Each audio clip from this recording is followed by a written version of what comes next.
If you are between the ages of 80 and 102, despite what your grandchildren or great-grandchildren might think, you most likely still have sexual fantasies. Most people in that age group still do.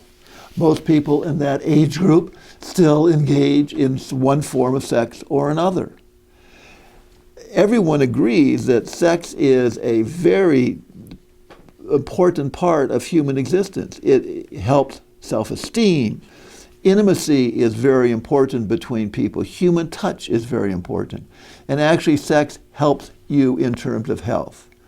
For elder gentlemen, the ideal diagnosis when they see a doctor is eat more dark chocolate, drink more red wine, and have more sex. Now, if you're losing interest in sex, the first place to go is to see your doctor. Often this lack of interest is caused by a physical problem that can be reversed. Second, it could be a problem of communicating with your spouse. Unfortunately, when we get to the age of 80 or 102, we don't look as good as we did when we were teenagers, even if we didn't look that good as teenagers. So sometimes people are embarrassed about how they look, and that will get in the way of sex. Sometimes some of the positions or the techniques that were great when you were 30 or 40 are now painful for your partner. So communication is a very, very important thing. And I could tell you about different techniques, but frankly, I'm just too embarrassed to do that. But there are many, many books about senior sex, many places on the web. One place that I would recommend is go to a place called about.com. Search senior living and a subcategory senior sex. And there are many, many articles on senior sex there.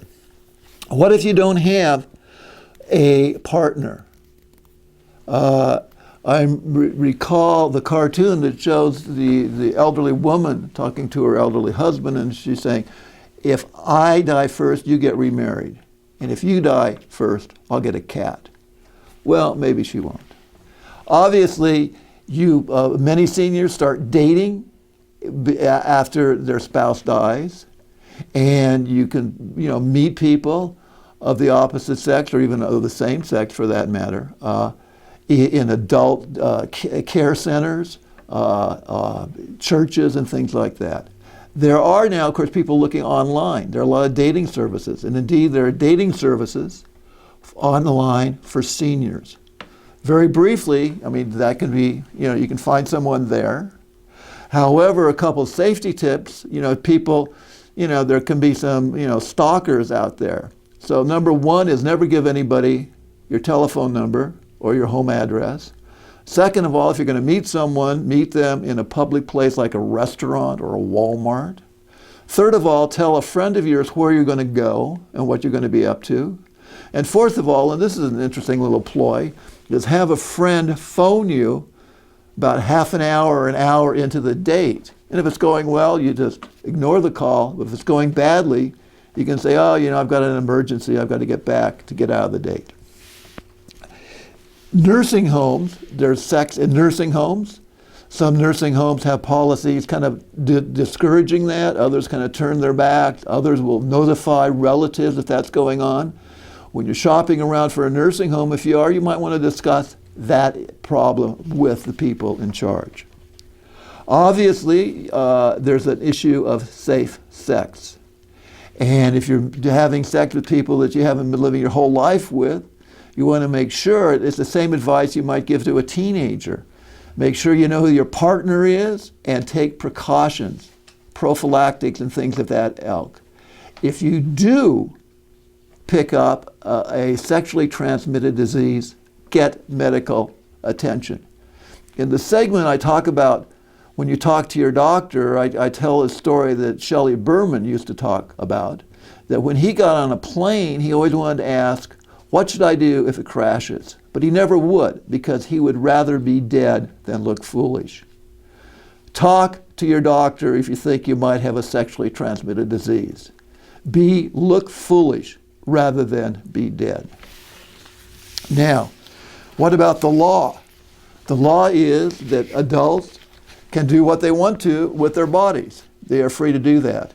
Fairly recently, the United States Supreme Court struck down a law against homosexual gay sex and said that is unconstitutional and people have a right to do what they want to in the bedroom. Now, you've got to have consenting adults. Who can't consent? Obviously, somebody underage can't consent. But somebody that is drugged, somebody that is drunk, somebody that is demented cannot legally consent. Having sex with such a person is a crime, rape or sexual assault. Okay? So be leery of that. In the context of nursing homes, if that is going on, nursing homes have a duty to protect the people that are living there from sexual assault. And if your relative is a victim of sexual assault in a nursing home, not only does the person who has done it committed a crime, you might be able to sue the nursing home saying that they failed in their duty to protect your relative. Sexual abuse by caretakers is another thing one has to be worried about. I have another segment in this series on elder abuse, and I talk there about how you can get a senior to start talking to you if they are the victims of abuse. Finally, if you're like me and you're on the internet a lot, you will get ads on all kinds of products, including for the treatment for penis enlargement treatments.